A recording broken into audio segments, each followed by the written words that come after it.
they try to put it on. You know the short Italian one? Say that again? You know the short Italian DHS officer that you always there with the glasses? Yeah.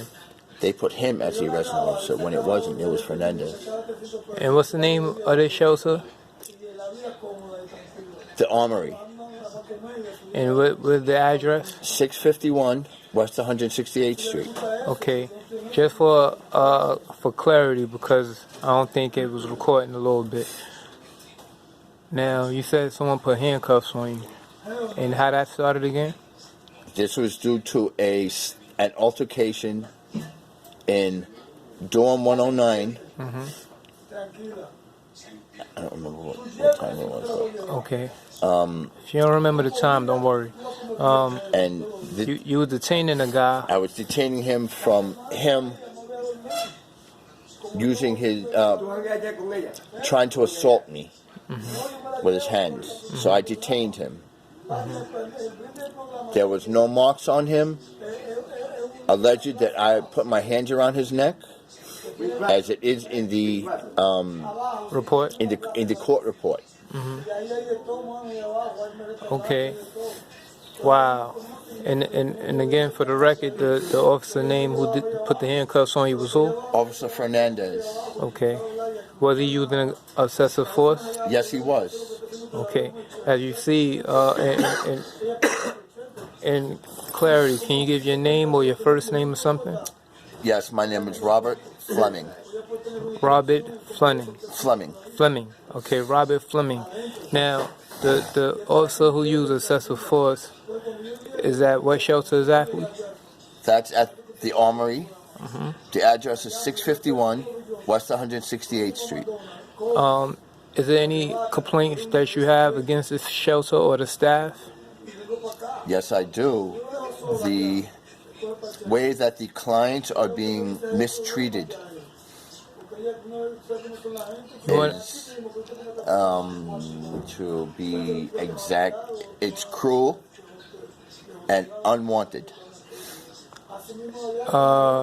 This woman, Judy, does she take advantage of the parking area and stuff like that? Yes, she does. Okay. How so? Can you elaborate on that? Yes, she does not have a placard, which should be shown in her windshield, saying that she was given authority to park in the loading dock in between 651 West 168th Street and the adjoining building. She parks in the loading dock, which should only be used for loading and unloading at the facility. So that's against the law? Yes, it is. Okay. What about how people what about the housing specialist here in the shelter? Does the housing specialist help people get housing, or is she taking a sweet time? No. Okay. They're not here to help people. They help themselves. Elaborate. It's all about a 9-to-5 job. It's about them being paid at the end of the week. They will not help you. There's a lot of lies and deceit going on in this shelter. And it needs to be fixed. What about the food here? Horrendous. There were several times where I have gotten moldy food. Wow. Moldy muffins, moldy meals, and was told by kitchen staff who asked me if I wanted another one. Wow. Let me ask you a question. Do you think the kitchen staff be taking food home? Yes. Wow. For instance, this facility receives, when given, 400 muffins to be given every 2 weeks. Why is there only first servings when there should be 2 that morning? And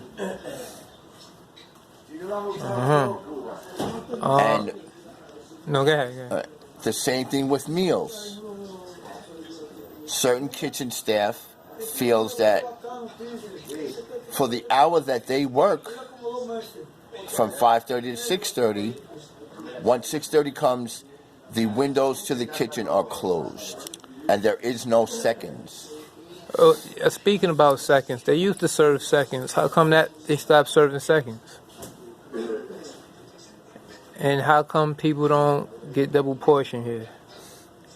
Because they never clarified that to me, and I'm a person I that... cannot answer that. That's due to staff. Okay. That's staff's doing. What about the conditions of the bathroom? The conditions here, the bathrooms they're kept, but they're not kept to the best of their ability. Okay, explain. There's mold in the shower stalls. That's correct. The floors never get stripped and cleaned properly. That's correct. There are water bugs, cockroaches, little flies. The shower stalls are prefab walls, and they're not sealed properly. Didn't the homeless coalition, the guy by the name of Sam, came to visit and did write a report? Yes, his name is Sam Winfrey. Okay. And you was explaining to him about some of the things that you just mentioned, correct? Correct. Okay. And what has changed since then? Nothing. Okay. Again, for the record, he's part of he worked with the homeless coalition, correct? Yes, he does. Okay. Now, if you was a person that was working... Oh, by the way, before I get into that, I went to the homeless coalition for the homeless, and they have limited liability. They told me that they only have limited liability. There's certain things they could do, there's certain things that they can't do. And because they got a relationship with the mayor, they don't want to burn bridges. I said, well, in order for you to really become an advocate for the homeless, you have to make a sacrifice, even if that means you got to burn that bridge because we being treated unfairly, and you living in an apartment, which you could say is your luxury apartment because you got a place to go home to. We got to deal with the conditions of what's going on here in the shelter, dealing with the staff and dealing with other people with attitudes, and this is how you get into conflict with a person. I mean, you could be walking up the hall and somebody just brush up on you, and you say, "Yo, why you brush me?" And then the person ready to fight. Oh, I want to add something to this. Okay, go ahead. Yeah. Also pertaining to staff and the supervisors, when new material is brought in, a lot of it disappears. Oh, you talking about as far as clothes that people donate, or? No, we're talking about materials as far as like fans, brand new fans that are donated or given, brand new cleaning machines, floor scrubbers that disappear. Oh, speaking of that, the laundry machine, the laundry mat. The laundry room is horrendous. They had a machine that was broken for a while and they didn't get it fixed. So basically what we're doing is pertaining to the washroom, the laundry room, that's where a lot of clients' clothing will disappear due to staff and other clients, allowing other clients to go into the laundry room and abscond with other people's items. The purpose of this video is to let the homeless coalition and the mayor and whoever else know who are advocates for the homeless that there's changes that need to be made because there is no change. And I don't want to jump off subject, but I have to say this. The people that donate clothes here, some of the staff take that too. Yes. pertaining to Supervisor Judy. Relieving people of clothing that is being donated to bring it to the Salvation Army, which we all know that's a tax write-off. Right. Now, this wasn't to make people feel bad, but however, we have to ruffle feathers because they've been they've been in position for so long, and they think they can get away with anything. It's an abuse of power. And they have been getting away with stuff, and that's why this has to come to a complete end. So I thank y'all for tuning in and listening to what's really going on. And it's not just in this shelter. This is happening worldwide, across the seas, and here in New York City, the 5 boroughs in New York City. And especially when $35 million is a grant. Mm-hmm. They're giving that money for upkeep. And a few of the shelters that I have visited shows none of that $35 million. I don't think they heard you say that again. Yeah. Yeah. Okay. You heard that? Yes. That's for the people watching.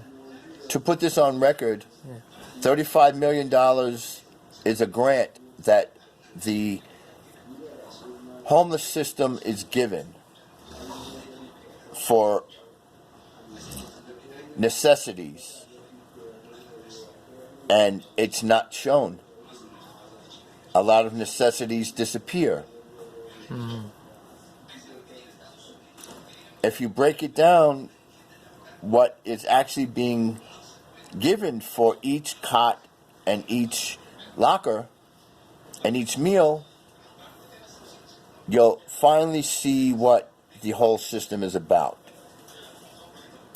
It's about deceit and lies. So there you have it. Now you know what's going on behind the scenes in the shelter system. If anyone that's looking to do an investigation, don't go and ask the staff in the shelter what's going on, because they're going to give you a false faith. Don't even let them know that you're coming. Just come in regular clothes. You want to elaborate? Yeah. One more thing to put on record. What about the several deaths that have occurred at 651 West 168th Street? Maybe they've been swept under the rug because nothing has been televised, nothing has been talked about. And I would love to see that televised, or not. It shouldn't be swept under the rug. These are human beings. That's right. Have you felt allergic to any food that you ate in the shelter, by the way? No. Okay. So But the food is horrendous. Okay. So you think they need better chefs? Very small portions. The chefs, most of them do not wear hairnets as regulation.